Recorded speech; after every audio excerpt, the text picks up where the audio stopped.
Ceci est une vidéo à propos de choses comme les voitures, les téléphones et les ampoules, et d'une véritable conspiration qui les a rendues moins bonnes. Je suis devant la caserne de pompiers numéro 6 de Livermore, et à l'intérieur se trouve l'ampoule la plus longtemps allumée au monde. Elle est allumée depuis 120 ans, depuis 1901. La voilà, hein? Elle n'est même pas reliée à un interrupteur, mais elle a une batterie et un générateur de secours. Alors la grande question est, comment cette ampoule a-t-elle duré aussi longtemps? Elle a été fabriquée à la main peu de temps après l'invention des premières ampoules commerciales. Et pourtant, elle fonctionne depuis plus d'1 million d'heures, bien plus longtemps que n'importe quelle ampoule moderne. Il y a quelque temps, un ami m'a raconté cette histoire. Quelqu'un aurait inventé une ampoule éternelle il y a des années, mais elle n'a jamais été commercialisée car une ampoule éternelle est un terrible modèle économique. Je veux dire, vous n'auriez jamais de clients récurrents et vous finiriez par ne plus avoir personne à qui vendre des ampoules. Je trouvais cette histoire ridicule. Si vous pouviez fabriquer une ampoule éternelle, alors tout le monde achèterait la vôtre plutôt que celle des concurrents. Et donc vous pourriez facturer des prix très élevés, beaucoup d'argent, même si la demande finirait par s'épuiser. Je ne pouvais pas imaginer que nous avions eu de meilleures ampoules dans le passé et que nous les avions volontairement rendues moins bonnes. Mais il s'avère que j'avais tort. Enfin, en quelque sorte. Inventer une lampe électrique viable était difficile. Voici le design typique d'une ampoule à incandescence. On fait passer un courant électrique dans un matériau jusqu'à ce qu'il devienne incandescent. Moins de 5% de l'énergie électrique sort sous forme de lumière. Les 95% restants sont libérés en chaleur. Ce sont donc en réalité des ampoules de chaleur qui produisent un peu de lumière en sous-produit. La température du filament peut atteindre 2800 kelvins. C'est la moitié de la température de la surface du Soleil. À de telles températures, la plupart des matériaux fondent, et s'ils ne fondent pas, ils brûlent. C'est pourquoi, dans les années 1840, Warren Delarue a eu l'idée de placer le filament dans une ampoule sous vide, sans oxygène. En 1879, Thomas Edison fabriqua une ampoule avec un filament de coton qui dura 14 heures. D'autres inventeurs créèrent des ampoules avec des filaments en platine ou d'autres matériaux carbonisés, et progressivement, la durée de vie augmenta. Les filaments passèrent dans du carbone au tungstène, qui a un point de fusion très élevé, et au début des années 1920, la durée de vie moyenne atteignait 2000 heures, certaines allant jusqu'à 2500. Mais c'est à ce moment que les durées de vie cessèrent de s'allonger et commencèrent à raccourcir. À Genève, juste avant Noël 1924, il y eut une réunion secrète des dirigeants des plus grandes entreprises d'ampoules du monde. Philips International General Electric, Tokyo Electric, Osram d'Allemagne et Associated Electric du Royaume-Uni, entre autres. Ils formèrent ce qui allait être connu sous le nom de cartel Phébus, du nom du dieu grec de la lumière. Là, toutes ces entreprises acceptèrent de collaborer pour contrôler l'offre mondiale d'ampoules. Au début de l'industrie électrique, il y avait beaucoup de petits fabricants d'ampoules. Mais à ce stade, ils avaient été largement consolidés en grandes entreprises, chacune dominant une région du monde. La plus grande menace qu'ils affrontaient venait des ampoules plus durables. Par exemple, en 1923, Osram vendit 63 millions d'ampoules, mais l'année suivante, seulement 28 millions. Les ampoules duraient trop longtemps, ce qui réduisait les ventes. Ainsi, toutes les entreprises du cartel acceptèrent de réduire la durée de vie de leurs ampoules à 1000 heures, réduisant la moyenne presque de moitié. Mais comment s'assurer que chaque entreprise respecterait bien la règle et fabriquerait des ampoules moins durables? Après tout, il serait dans l'intérêt de chacune de fabriquer un meilleur produit pour surpasser les autres.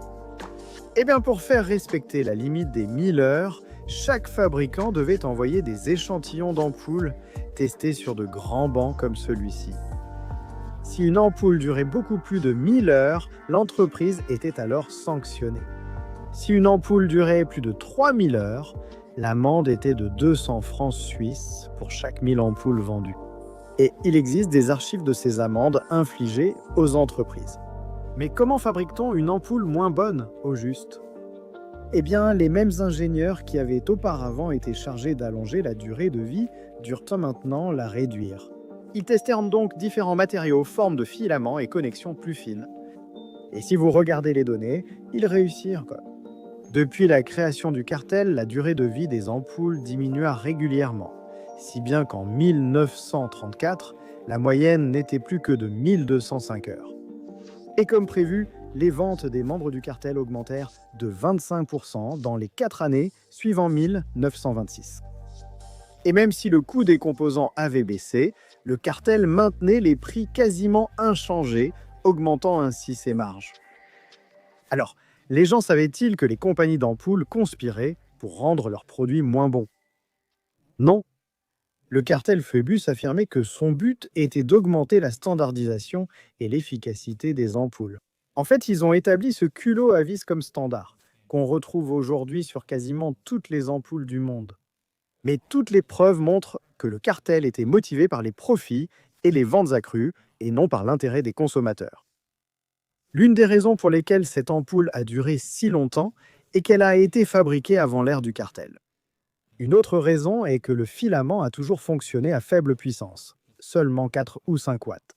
Elle était censée être une veilleuse pour la caserne de pompiers, juste assez lumineuse pour éviter que les pompiers ne se cognent la nuit. Et le fait qu'elle soit toujours restée allumée a réduit les cycles thermiques du filament et des composants, limitant les contraintes dues à la dilatation et à la contraction. Le cartel Phoebus devait initialement durer au moins jusqu'en 1955, mais il s'effondra dans les années 30. Il rencontrait déjà des difficultés à cause de la concurrence extérieure et du non-respect de certains membres, mais c'est vraiment la Seconde Guerre mondiale qui l'acheva. Ainsi, ce cartel était mort, mais ses méthodes survivent encore aujourd'hui. Il existe de nombreuses entreprises qui raccourcissent volontairement la durée de vie de leurs produits. C'est une tactique désormais connue sous le nom d'obsolescence programmée. Ce fut d'ailleurs le sujet de la première vidéo virale de Casey Neistat en 2003. Merci d'avoir appelé Apple. Je m'appelle Ryan. Puis-je avoir votre prénom, s'il vous plaît? Casey. Très bien. Quel est le problème aujourd'hui? J'ai un iPod que j'ai acheté il y a environ 18 mois et dont la batterie est morte. 18 mois, d'accord. Il a dépassé un an, ce qui signifie qu'il y aura des frais de $255, plus des frais d'envoi pour nous le renvoyer afin de le reconditionner, pour le corriger, mais à ce prix-là, autant en acheter un nouveau. Cette vidéo a obtenu des millions de vues à une époque avant YouTube ou les réseaux sociaux, et elle a entraîné un recours collectif qu'Apple a réglé à l'amiable. Mais cela n'a pas empêché l'entreprise de continuer l'obsolescence programmée. Après une mise à jour d'iOS en 2017, les utilisateurs d'anciens iPhones ont constaté que les applications chargeaient beaucoup plus lentement ou que l'appareil s'éteignait.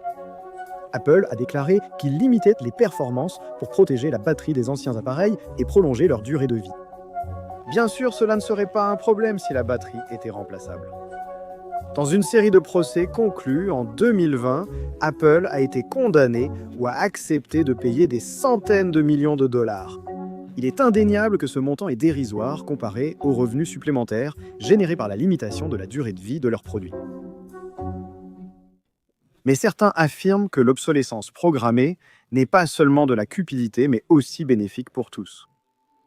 Pendant la Grande Dépression des années 30, alors qu'un quart des Américains étaient au chômage, un agent immobilier américain, Bernard London, proposa l'obsolescence programmée obligatoire pour relancer l'emploi et sortir l'Amérique de la crise. Il écrivit « Je demanderai au gouvernement d'assigner une durée de vie aux chaussures, maisons et machines lors de leur création, et elles seraient vendues et utilisées dans le délai connu du consommateur. » Une fois le délai expiré, ces objets seraient légalement morts et contrôlés par une agence gouvernementale dûment nommée et détruits en cas de chômage massif. Cela peut sembler une idée extrême, mais les gens craignaient clairement d'être mis au chômage par le progrès technologique et des produits trop durables. Il y eut même un film populaire nommé aux Oscars à ce sujet. Il s'agit de L'homme au complet blanc de 1951. C'est l'histoire d'un scientifique qui invente la fibre parfaite. Elle ne se tache pas, ne casse pas et ne s'effiloche pas. Je pense avoir réussi la copolymérisation de résidus d'acides aminés et de molécules de glucides contenant tous deux des groupes ioniques. C'est vraiment très simple. La nomination aux Oscars était pour le meilleur scénario. Je n'invente rien. Quoi qu'il en soit, tout le monde est d'abord enthousiaste face à la découverte scientifique du héros. Il fabrique un costume avec ce fil, et il doit être blanc, car la fibre résiste tellement aux taches qu'elle ne peut même pas être teintée. Mais c'est là que les ennuis commencent. Les patrons d'usine réalisent qu'ils ne pourront pas vendre autant de fils car il est trop durable et les ouvriers craignent de perdre leur emploi. Pourquoi vous les scientifiques ne pouvez-vous pas laisser les choses tranquilles? Et moi, qu'est-ce que je laverai quand il n'y aura plus de linge à laver? On arrive alors à la scène culminante où les ouvriers et les patrons d'usine s'allient pour traquer le scientifique et détruire lui et son invention. Et croyez-le ou non, ce film pourrait avoir été inspiré par des événements réels. Dans les années 40, la fibre synthétique nylon a remplacé la soie dans les bas et elle était tellement durable que ces produits d'ail sont devenus un succès immédiat. Il y a eu littéralement des émeutes quand les femmes ont essayé de mettre la main dessus. Quand les fabricants ont réalisé qu'ils avaient fait un produit trop bon, ils n'ont pas détruit la fibre, mais ils ont suivi l'exemple du cartel Phoebus. Ils ont demandé à leurs ingénieurs et scientifiques de trouver des moyens d'affaiblir le produit pour raccourcir sa durée de vie afin que les gens doivent en racheter. Aujourd'hui, il semble que les consommateurs commencent enfin à riposter contre l'obsolescence programmée. Dans l'Union européenne et dans plus de 25 États aux États-Unis, il existe des projets de loi pour inscrire le droit à la réparation. Ces lois obligeraient les fabricants à rendre leurs produits plus faciles à réparer. Ils devraient en fournir des informations et l'accès aux pièces afin que vous puissiez remplacer une batterie ou réparer un écran fissuré dans un atelier tiers sans annuler la garantie. Alors, si le droit à la réparation devient loi, est-ce que cela signifie que l'obsolescence artificielle disparaîtra pour de bon? Malheureusement non, car il reste une dernière chose que les fabricants peuvent utiliser pour rendre leurs produits obsolètes, et c'est vous. Henry Ford a sorti la première voiture de grande série, la Ford Model T en 1908, et il la voyait comme un cheval de trait, un outil abordable qui ne s'userait pas, un peu comme l'ampoule éternelle. En 1922, Ford a dit « Nous voulons que l'homme qui achète une de nos voitures n'ait jamais à en racheter une autre. Nous n'apportons jamais une amélioration qui rend un modèle précédent obsolète. » Mais dès 1920, 55% des familles américaines possédaient déjà une voiture. Pratiquement tout le monde qui pouvait se le permettre en avait une. Et cette même année, il y a eu une petite récession qui a fait chuter les ventes pour Ford et General Motors. En 1921, DuPont, l'entreprise de chimie et de peinture, a pris le contrôle majoritaire de General Motors. Et ils ont commencé à expérimenter avec des voitures de différentes couleurs. Jusque-là, Henry Ford disait « Vous pouvez avoir n'importe quelle couleur tant qu'elle est noire ». Il a fallu quelques années d'essai, mais en 1924, GM a sorti ses premières voitures en différentes couleurs. Et peu après, ils ont introduit une astuce qui nous semble très familière aujourd'hui. Chaque nouvelle année, ils sortirent des voitures de nouvelles couleurs. Le but n'était pas seulement de rendre la Model T de Ford dépassée, mais aussi de faire paraître leur propre voiture dépassée chaque année, incitant les clients à échanger leur ancienne contre une nouvelle. Des années plus tard, le chef du design de GM, Harley Earl, a parlé franchement de son rôle dans la création de ce qu'il appelait l'obsolescence dynamique. Notre grand travail est d'accélérer l'obsolescence. En 1934, la durée moyenne de possession d'une voiture était de 5 ans.